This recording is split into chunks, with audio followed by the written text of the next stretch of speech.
Doktor Ramabaja, I pritshëm reagimi agresiv I Serbisë, unë kam deklaratat pafundme të Vučić, të ministrit të mbrojtjes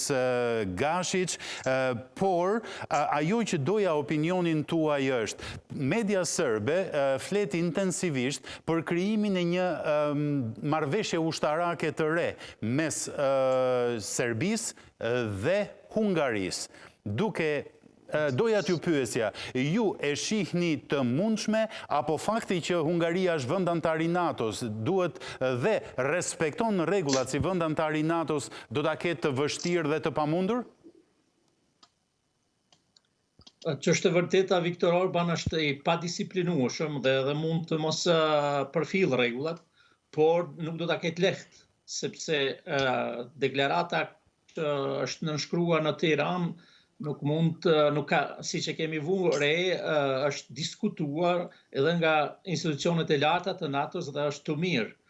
Pra nuk është krejtësisht në përputhje me logjikën dhe strategjinë mbrojtëse të NATO-s, ndërkaq një marrëveshje eventuale mes Hungarisë dhe Serbisë do të binte ndeshme këto interesa. Është e vetë kuptueshme që ka një alarmim të shpifur, do të thosha unë më shumë, në Serbi, edhe për një arsye shtesë. Ata kanë arritur që këtë marrëveshje ta shtyjnë për disa vite, pra nuk kemi të bëjmë një deklaratë që do të duhet ta kishim, që është e vërteta, ndoshta që prej kohës kur kjo ide ishte brumosur mirë dhe ishte plasuar mirë, që siç e thash, qoftë nga Shaban Murati, qoftë nga Dritan Demiraj, qoftë nga të studiues tjerë këtu në Prishtinë, por kishte hezitim sepse po bëheshin sprova të tjera dhe kishte dominuar në palën shqiptare pikpamja se me Serbinë mund t'i zgjidhim çështjet ndryshe. Për fat keq, Tirana zyrtare kishte bredh në këtë kërkim të mundësive të reja,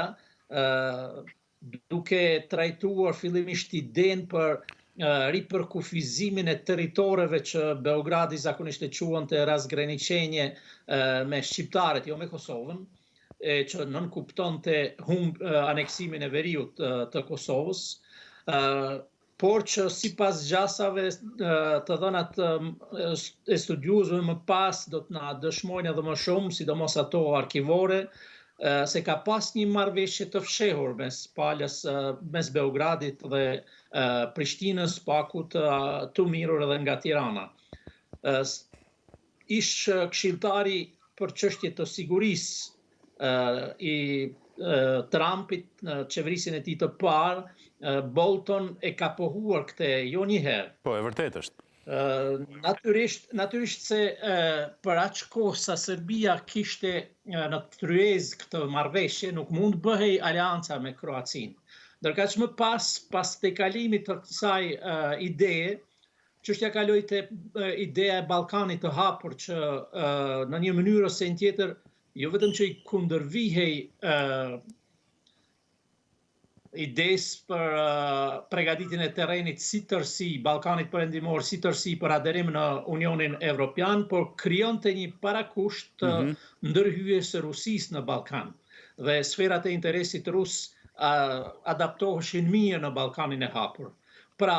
edhe pala shqiptare ka pjesën e vet të përgjegjësisë për humbjen e kohës në këtë plan.